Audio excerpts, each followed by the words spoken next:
Hello ladies and welcome back to my channel. My name is Aisha, aka Nurse Aisha. I'm a registered nurse here to spread awareness on preventative health and lifestyle choices for women. That is my focus so you can lead a healthier and more informed life. So, welcome back to my channel. For those of you that are not subscribed yet, make sure that you subscribe, like and comment so I get to create more content for you. All right, before I get too nervous, let me introduce today's topic. So today I have invited a police woman and we're going to talk about a very serious topic today, and it's about gang violence here in Sweden.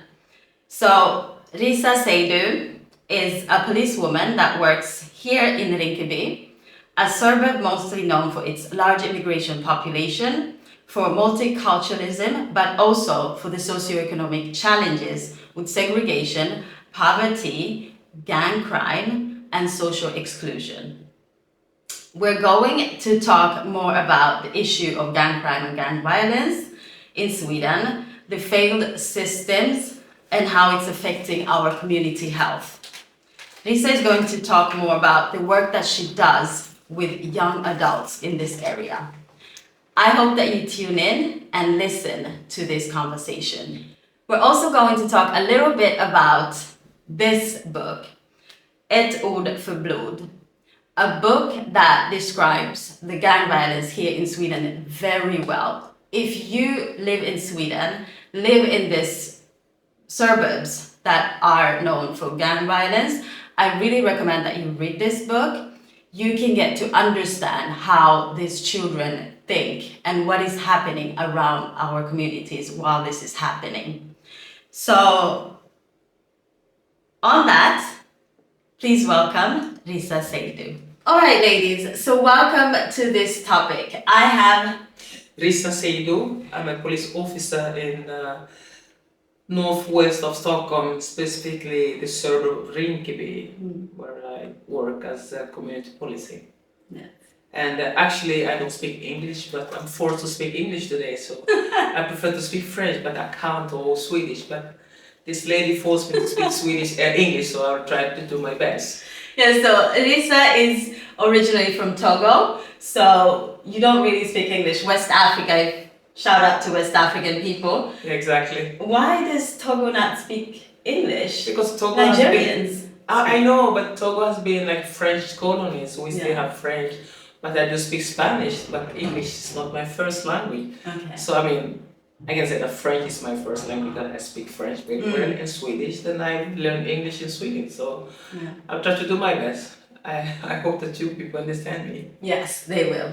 So we're here to talk about a very sensitive and very important topic. Of course, it's the gang crime and gang violence that's happening around here and how it's affecting the children around, families around. We're also going to talk about the school system or the educational system that doesn't work as it should for our children. And I'm so excited that you're here and you're all dressed up in your uniform, and I hope that nothing happens around so that we have to cut this short. Because I still have my radio on. Yeah, Listen to what's happening outside, so yeah. maybe I might run away, so I don't know. We'll see. Always on duty. Yeah. To protect. Of course, that's people very around. important. Yeah. I'm working for the people actually, like Yes. I used to say that.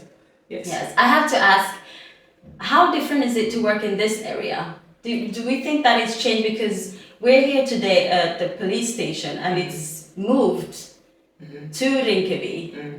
And it was important to have presence here in Rinkeby. No, actually the thing is like from 2014 we had something called like reorganization in the police. Yeah. And before we have a police station, actually a small one. And the politicians want to build a big and very secure police station. So we moved from Rinkeby, we moved to Solna, where we leave every morning from Solna, come to Rinkeby work and go back. I think that was not so smart. And we also had at that time, we had a police station in Kista. Yeah. They closed down that one, so Yes, they want to I have remember. something bigger. But if you ask me what was the best, I think it's better to have the small police station closer to the society and the community, it works much better. But right now it's too big and we don't have time to be everywhere.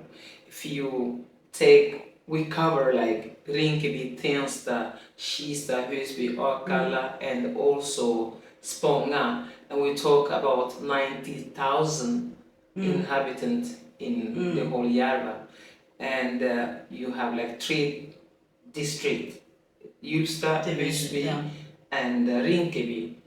They are more like segregated in the whole, Järva. And that's a kind of challenge for us to try to establish the calm and the security for the people living here. And we also have about 110 spoken languages. That's a lot. 110 spoken languages? Yes. Wow. Well, that says a lot. Exactly. Yeah. So, I mean, most of the people living here, we have Somalia, Iraq, Turkey, and Iran. Yeah. In Rinkeby, if you talk, Järva. And you didn't even mention the other Africans. No, I mean the other. I mean that's quite. Yeah. I mean it's quite those funny are the because biggest. Exactly we don't talk about. I mean mostly are from Africa's home. We talk about Ethiopia, Somalia, and Eritrea. Yeah. I mean the rest of the African groups, like maybe from Congolese people or Kenya or Uganda. We don't count, or Nigerian or Togolese. We don't count them. we don't count it because. All right, so let's get into the topic more. So I've seen you around on television talking about this issue of you're usually invited to discuss gun violence and what's going around, and without anything intended, any fun intended, we are bombarded almost every day with news on something that has to do with gun violence. It's shootings, explosion, it's fires. It's explosion every day. Yeah. Yesterday was today, this morning. Yes. And it's usually connected to gun violence. And what is happening? Why are these people getting so much power in our society? Why Sweden? Why Sweden? It's like, I don't know where to start. From the beginning, I became police officer in 2006. It's almost 18 years now. And from the beginning, everything was quiet. Even though we have those servers, much quiet. And we have more like domestic violence. Yeah. And we also have burglary, which was those crime we were fighting against.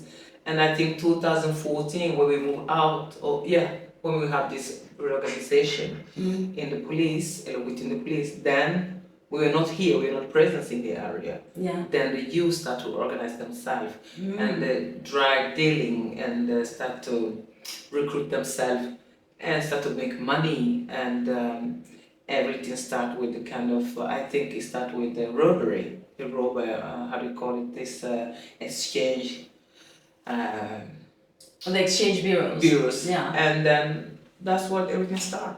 And I think also the feeling about not success at school or the system, there is kind of, I cannot say that it's because you live in a suburb you have to become a criminal. It's not it's not like something to decide that you're going to become a criminal because you are living in a suburb. Of course not, but it has some kind of impact on you. Yeah. And also, we also have this kind of, what the youth are telling me, that the discrimination, they don't feel like they belong to Sweden or to their own community either. Segregation, we talk about that, and we talk about social economic.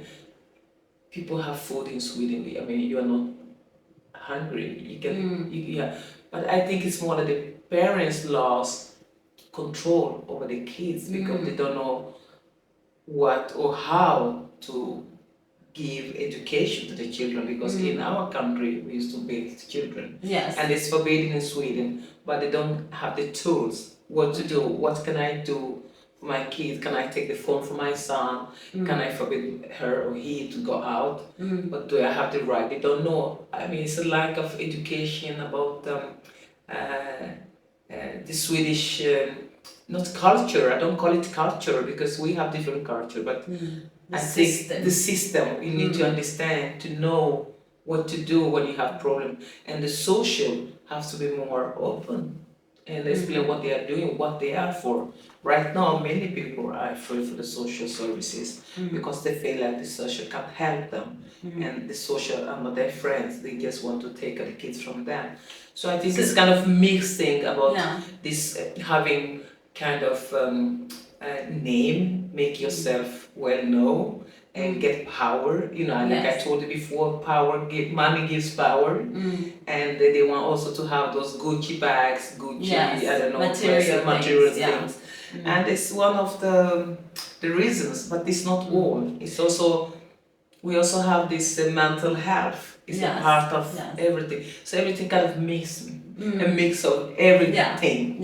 So there's an ongoing drug war. That is not, that we cannot not talk about that. So there's an ongoing drug war, and the news on the radio, social media presence of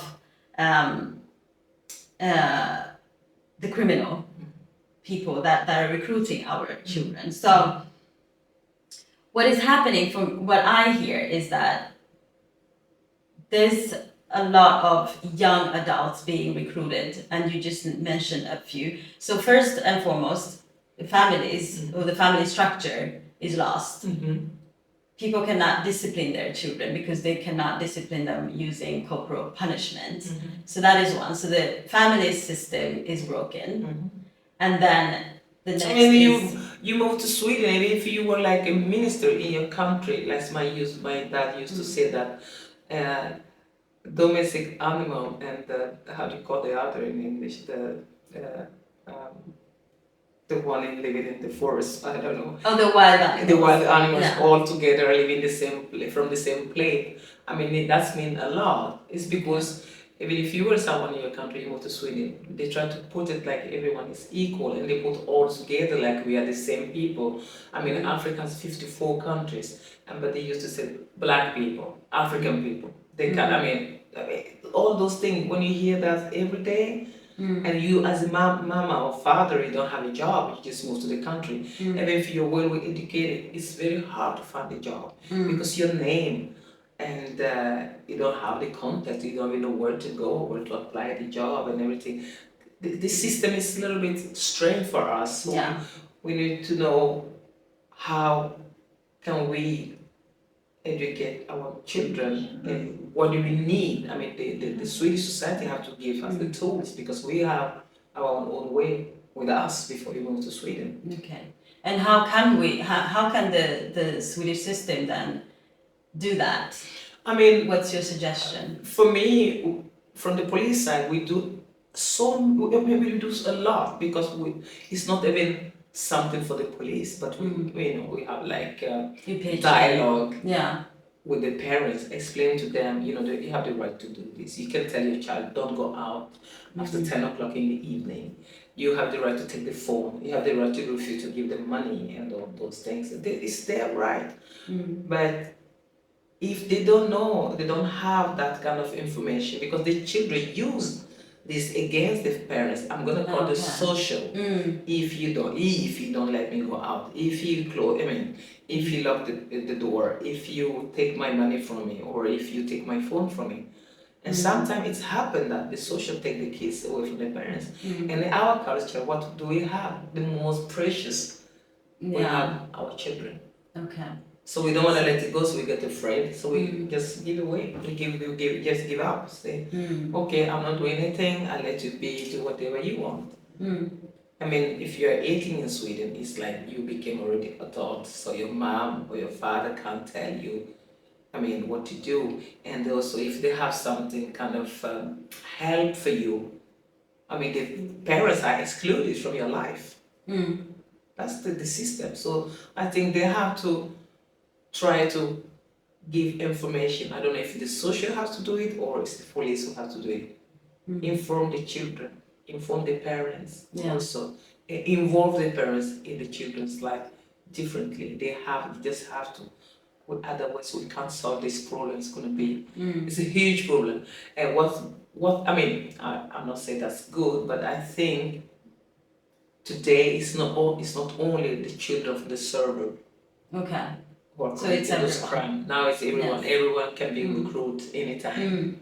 Because that's what I was also going to ask you. Because now that when I listen to the news, it's not only the young kids, it's very, very young boys committing these crimes, but also it's not only the criminals that are in danger, even normal people Of are course. in danger. Yeah, of course. And so anybody can get into the crossfire. Because the last person that we heard of this summer was a man that was trying to actually discipline these kids, and he ended up losing his life because And of this.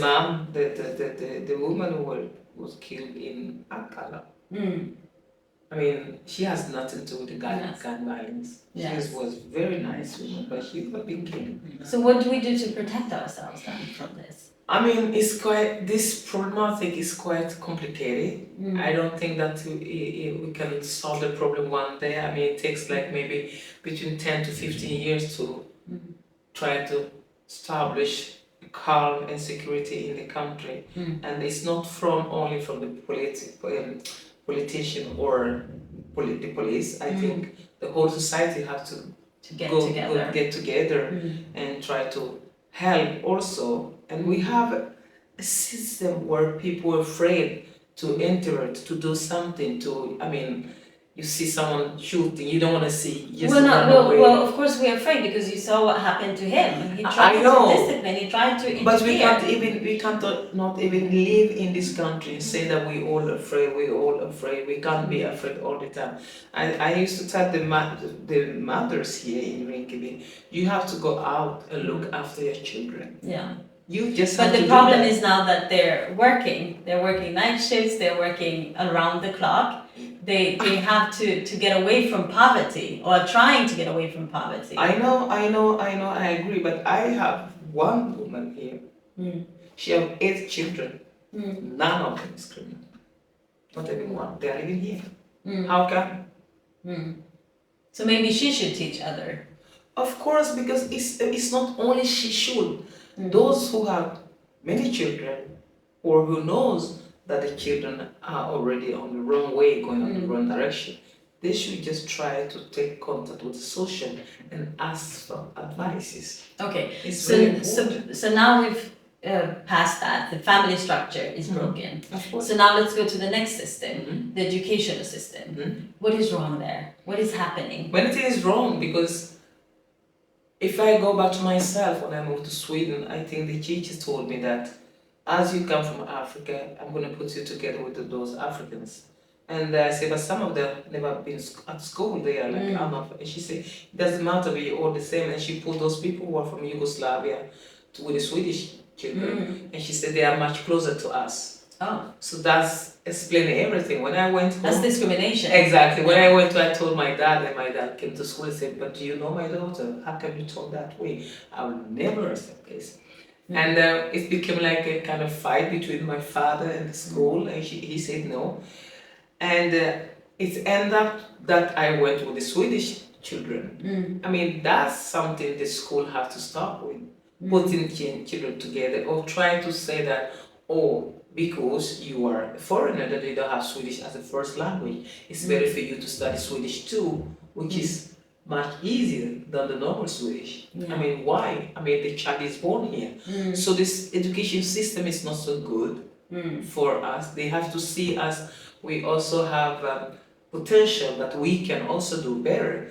I don't want them to put us in certain, I don't know, kind of boxes like you have to be there because you are from this country, you should be there because you are from this country. I mean, can you imagine that? Yeah. But how about the schools that are here in Rinkeby and children, because we talked about this book, Ett ord för blod, and she describes the school system. She's at school, but she's not really attending school.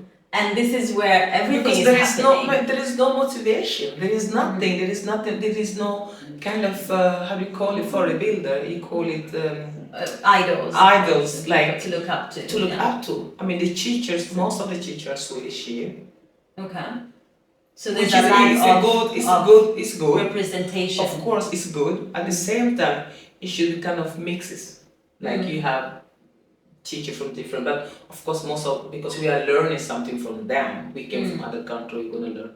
But in a way, when you see a Swedish teacher who are always telling you, but you can less. I want to be a doctor. They say, no, you can't be a doctor. Maybe you can study, how do you call it, barnofritid. So you can be like, not even a nurse, you can be can work with children. You can work with children, or take care of the old, yeah. You know, those things. That make you feel like, oh, so I can't be doctor. Can't be more. I can't be more. That's the system which putting you down, feel sorry for you. They shouldn't feel sorry for us. And that's even on a higher level, higher education. Everywhere. Okay. It's everywhere. Because they see you like, you can't do it. You can't. But now you're talking about people that are coming into the country. And then those who are born here. It's the same thing. It's the same thing. My son is born here. He said, oh, my teacher said I can study Svenska 2. I said, hell no. Okay, but does he speak Swedish? Of course. Well, okay. Of course. But how come the teacher then suggests that? It's something that became, like I said, some of the teachers are very lazy. Okay. They want to make it easy for themselves. Okay. They want to make it easy for themselves. I mean, it's better for the teachers. They tell the children, listen to me. If you want to be at this level, you have to study this more. You want to be. So now we have to fend for ourselves. These kids have to fend for ourselves. Yeah, the kids have, and the parents also. Yeah. They need to demand. Yeah. Be at school, go to a school, talk to the teacher. So be proactive with if they kids, don't, it's like they're gonna give you like, okay, be there. Yeah.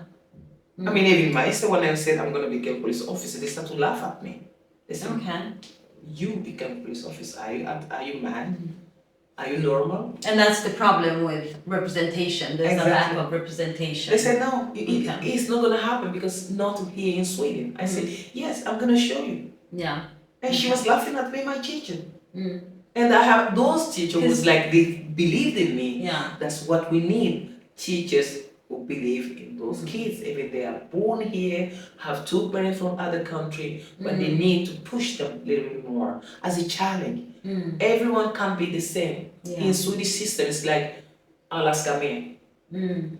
Yeah. Alla kan inte vara med. Okay. It's impossible. So because for me, I feel like formal education, that's where you get your discipline as well, but not here in these schools. No, there's no discipline in the school. I mean, so if you leave Rinkeby and go to other schools in quote unquote more cleaned up neighborhoods, are the schools better? Of course, they are much more.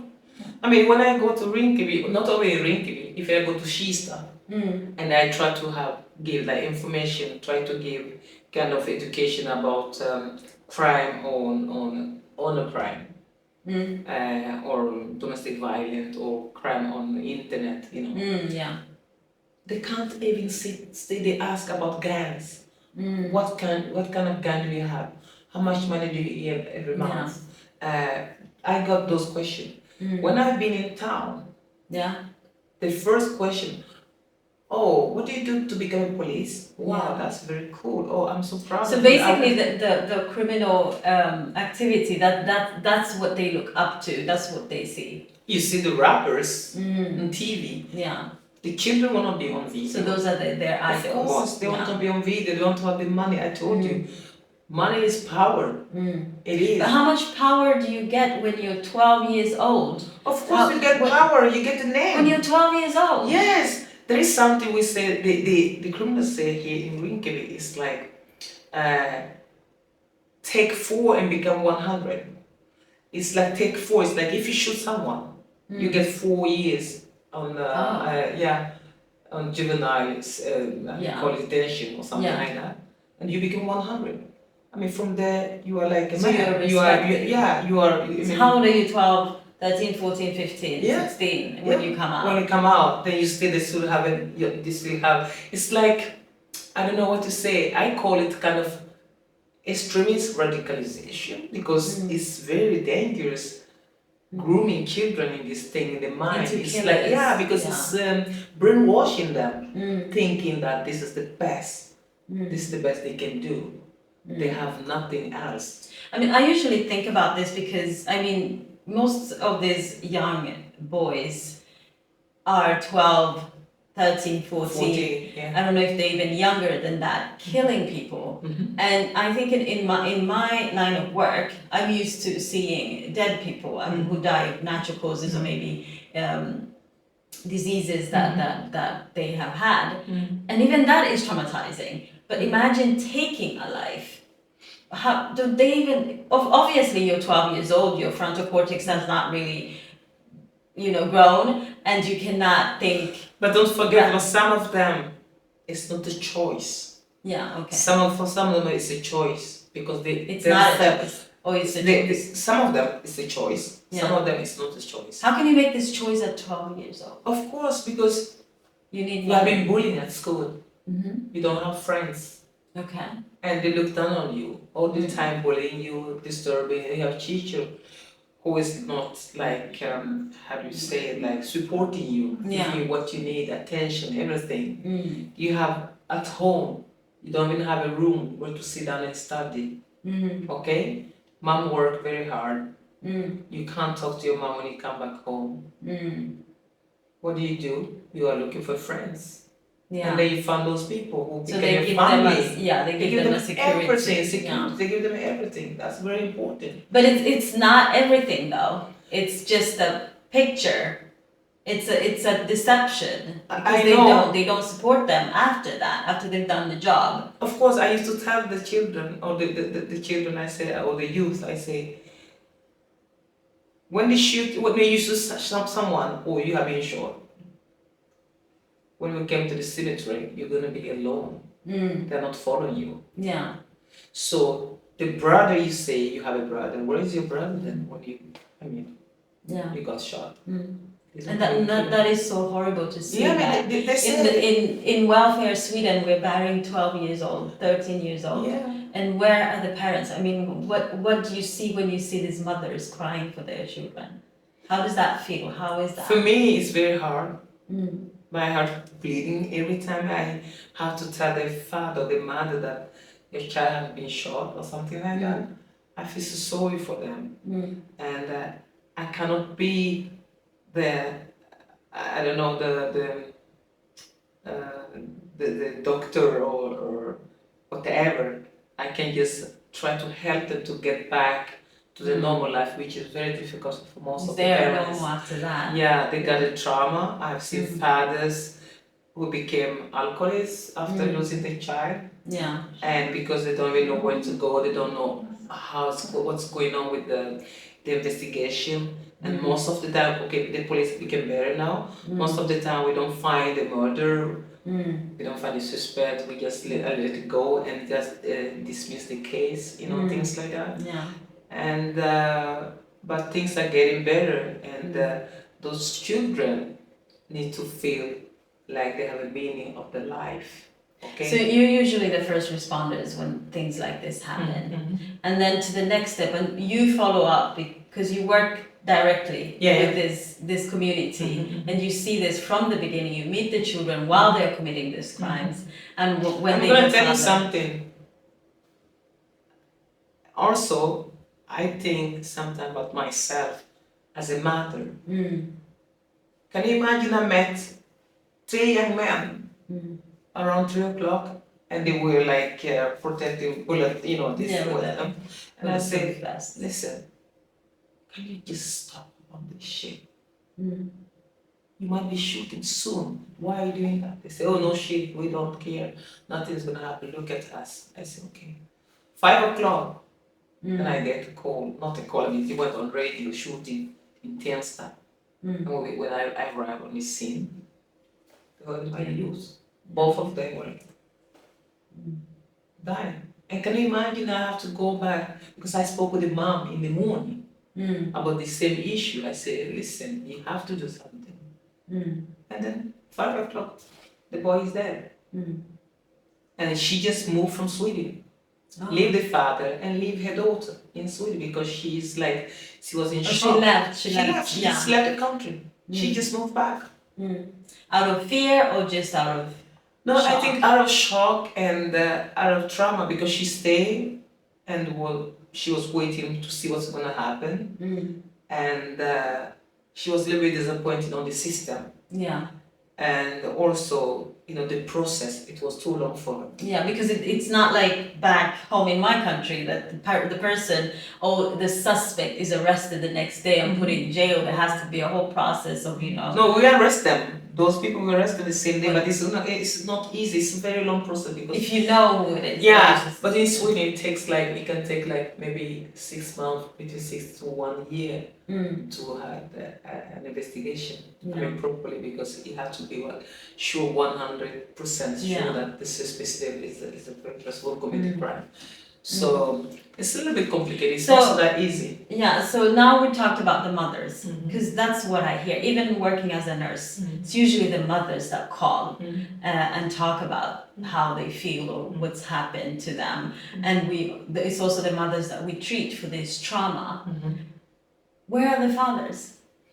Oh, actually, there are some fathers who are really, really engaged. We have, but most of the time, there's no father in the picture. Yeah. So we the try fathers to, are missing. Of course, we try to have a how do you call it, father group. Yeah. And it's not so easy. I mean, when you call, it's like 2 fathers coming, 3 coming, but most of the time they are the one who needs to be a kind of idol for these those children. Because someone told me, someone kind of whispered in my ear, someone from the community, and told me that if the fathers one day spoke up, there would be an end. Of course, that's why I'm using the mothers, because I've seen some mothers, they were really engaged and really, they are out in the night looking for the children. I have a mother who called me like, "Oh, I think my son has a gun." Yeah, can you come and pick But the father was not there. The father was not there. And the boy ran away, through the window, and she she followed him. Yeah. And we found him at somewhere here in Rinkeby. She's everywhere, but she's working at the same time. And we have also mother who she did everything with the social, the police, everything, where she was so engaged, but both of the son, everything went wrong. Okay. So it's about the system also. And the father, like you say, if the father really stood up and started to talk and trying to help the mother, I mean, things will be changed. And we're going to have peace. But I can also give a credit to the mothers here in the service. That they did a lot of work. We didn't have any shooting since 2022 in Yarva. We have 2 explosion. I mean, it has nothing to do with gun crime. It has to do with kind of genocide. So that's really good. We did a good job. The police, the community. In 2022. Yeah, the police and the community. So they didn't have any shooting here since then. So we've talked about the family structure being broken, the educational system not supporting these kids, and then the criminals getting into they take advantage of that and then recruit these young boys. So, and the social security system that is supposed to help out with poverty and all of that is also not working so well. Yeah, because they don't have the education, the social, because for the social it's like a shock for them ending up this kind of shooting, because the social should be an institution who help children, parents who are in difficulties. So the social security people, so they're not welcome. I feel like they're not welcome. Oh, I think the social are welcome. I think we don't understand what they are for, what they are doing. And the social need to get out and inform people who they are. And also they don't have the education either. The social don't have education to meet this violence. They don't understand, because this is too much complicated for them. They don't understand. Most of them got confused about the situation and over the situation, thinking like, oh shit, what's happening? What can I do? And they are so young. Many of the social secretary, they are too young. I used to tell them, you need to put some other glasses on to look beyond the problem. Look at the person and try to help. And they have also the law, which is very, like, you can't do this. Like, for example, you cannot study with social. It's not flexible. Exactly. They have to change that kind of law too. if I want to study, but I have social bidrag or whatever, social wealth, of course I can go to school and study without those money. Why not? Where in the law it's saying that you cannot study with that? So they need to change many things. Yeah. So it's not only, they are really welcome, but I think they need to be more flexible. They need to be more informative, try to explain in the educated people living here and tell them who they are, what they are doing. Without that, they can't help the people here.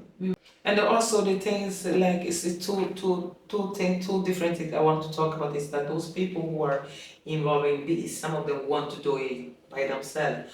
Sometimes they can look at you, or you look at someone, they say, what are you looking at? They say, okay, now you have to pay 10,000. If you don't, they just blackmail people. Okay. Or even if they have some criminal have the same name, surname like you, they can come and shoot you. I mean, it's kind of, it's a mess. It's a mess right now. It has nothing to do that I really want to be criminal. Some of them, they force them to be a part of this gang violence. So they don't have any choice. Some family just move out from from the country. Some of them move from other city, leave everything. Can you imagine what it's doing the family?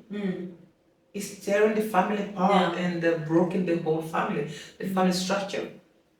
So the last point, or one of the last point, is the healthcare system. Yes. I'm a healthcare worker. Yeah. And my experience is, it's not that much, but I have spoken to a few mothers, and I've heard their worry, their trauma. I've seen them, I've looked them in the face, and they've explained. And I feel that, I felt, at least for me personally, that we could do more from a whole culture perspective, from a healthcare perspective. I mean, it's so unnerving. It is hurtful to see a mother cry and bury their child. For me, it's been, I've been at many funerals, so I know how it feels. I cannot imagine being in that, but obviously we see these mothers. So what can we do? What can the healthcare system do?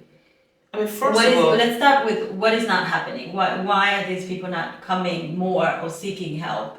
First of all, they don't even know where to go, who to call, and they don't even know what kind of hospital they belong to. Is one thing, and you have the language barrier, which is very, very make everything complicated for them. And the third thing is like when they even get in touch with the hospital or the healthcare, they question them in a certain way, like they treat them like they are so stupid, because I have been experienced that myself. They mistrust them, and also they have that something. Oh, you mean that the nurses and the doctors don't believe that? Okay. Both. Okay. Because I have the experience myself when you get to the hospital. When you try to explain, it's like, oh, this foreigner, they are already exaggerated about what they have, what they don't have. You don't really know shit about me. Why don't you listen to me and try to give me what I need, the help I need, instead of putting me already in the box as soon as I open my mouth. They think that I'm exaggerating. Do you know what what I have been through? You don't know nothing about me. So I think it should be also kind of mixed about nurses, representation, culture, competence. It's really important to have that culture, because if I come to the hospital, if I meet someone not from Togo, maybe some from Africa, because some of the culture is similar, you can understand me much better than of course, maybe you together with your colleague, Anna, for example, who's a Swedish, you both can help me. Yeah, because I remember reading this book, and this young girl talked about killing herself at 13 years old. Yeah. And I couldn't believe that. I was shocked. And then, the way she describes the family structure, the family situation, the father not being present, and everything that was going on. And then eventually she said that this was, she was then diagnosed many years later with post-traumatic stress syndrome. And it's just, And I felt when I was reading this book that this was happening so early. It wasn't long ago, and it was very close to where I live. I mean, why couldn't she seek help? Because she's born here, right? She's born here. I mean, at that time we were not so that not popular. It's very difficult for family to accept also the diagnosis. Even she can say that I'm depressed. We don't understand. Yeah. And when we ask Black or African parents, I'm depressed, we don't even understand what kind of disease. So there's no language. There's no language. For We don't what we're understand feeling, for the mental health we don't understand conditions. because it's like, oh, that's white man disease. That's what we answer. That's what my father answered me when I told him one day I was depressed. Oh, you're not depressed. Here's what white man disease. But we have mental health problem. Many of us, especially those who come from the world, from different countries. Yeah. The parents have that past trauma with them. Yeah. And which we then inherit, because that's what I could tell from her. Because I was thinking, but where did you get that? Oh, obviously from where she's been, what she's been going through in the But they are talking the about yard. it. They are talking about it at home. The parents talk about it. The children listen to everything. So they are reliving their parents' course. history. Yeah. And then also what's happening around on the streets here. What's happening on the street, they are living in the parents' history, and also when themselves, the school is not present in their life, when they are not like active or presence in the classroom. All right, so many people suffer in silence because they don't actually go to the healthcare system or to the healthcare vårdcentralerna, like to get their healthcare dealt with, the conditions that they're suffering from. They usually don't talk about it. They don't want. They maybe don't have the language for it. So, have you seen this? I've seen that in my own family because first of all we have that mind that you can't complain because the pain is not so that it's not so that serious. It's one thing. The second thing is like when you come to the hospital, we don't believe in the healthcare system because it has happened many times where they think that we are exaggerating about our symptoms. Is one thing, and the same thing we think that we can't get properly treatment, and also we don't even understand what kind of disease we have. Yeah. If that's very dangerous for the for our health, if maybe it can become more chronic or more serious, more dangerous for our health. We don't know that. We don't even know where to go. And the way when we arrive, the first, the reception that you get. The interaction between us and the doctors or the nurse, it means a lot to us. And we think that the Swedish healthcare is not good. Because first of all, we have to come and sit down so many hours. We don't even know that we have like a community healthcare, or whatever you call it, or we don't know that. And it's so small, different things made us to sit down at home and suffer in silence. We prefer to suffer in silence than to, go to the hospital or So there's a problem, because usually what I see is that people come, when they eventually come to us, they're so desperate. They're so worn out with whatever they're dealing with. Yeah. And that doesn't help with the treatment after that, because then it's so late in their different diagnoses, because there's the mental health, there's the physical health, because there's a lot of diabetes going on, even outside of the mental situation that you're dealing with, the trauma, the PTSD, you still have other chronic disease that can affect you, and then you don't go to your doctors because you have because this trauma. for us we have two or three different diseases we know in our country. It's malaria. If it's not, it's like infection or tuberculosis. If it's not that, it might be maybe. So we're more at home with the infectious diseases. Exactly. That's more severe. It's more severe than what we know about here. But you can also, there are so many diseases in the world, like how do you call it, pneumonia. We don't even think about it. It's like it's not for us because not all of us. We smoke in our country. but nobody say that it's very dangerous for your lungs. So the non-communicable diseases are not talked about. They're not. No. Yeah. That's, I mean, And then that comes. This comes with us when we Of move course. here. Yeah, of course, many things come with us without knowing that, because the environment in our country is a little bit different than the environment in Sweden. And also the healthcare here is more developed than what we have in our country. And that make us, like, we don't even know that some diagnosis even exist. Yeah. We get like in shock when we find out that, oh, you have this diagnosis. What's this? I don't understand. Why should I go and check my breast, for example? Yeah. Breast cancer. And you drink too much sugar. Some people drink tea with a lot of sugar. That might cause diabetes. It's like, oh no, we don't have diabetes. Some people die without knowing. Knowing that they have that, because we don't look for it. We don't even try to understand what's wrong with us, because we are so busy with our problems. Finding job, try to integrate it, and try to be a normal person, and try to survive, so that we forget our own health. Yeah.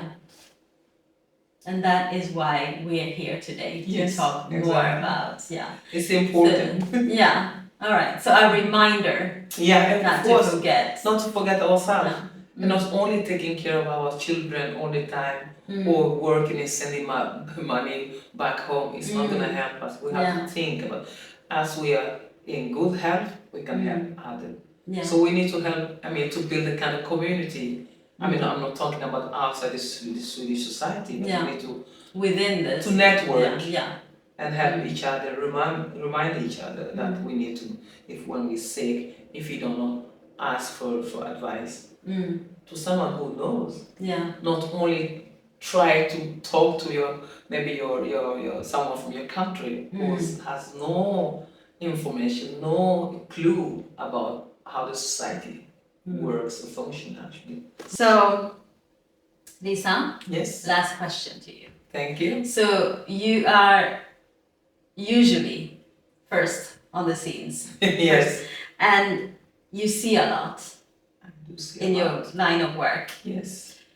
How do you maintain your sanity and your mental health working as a policewoman in this environment?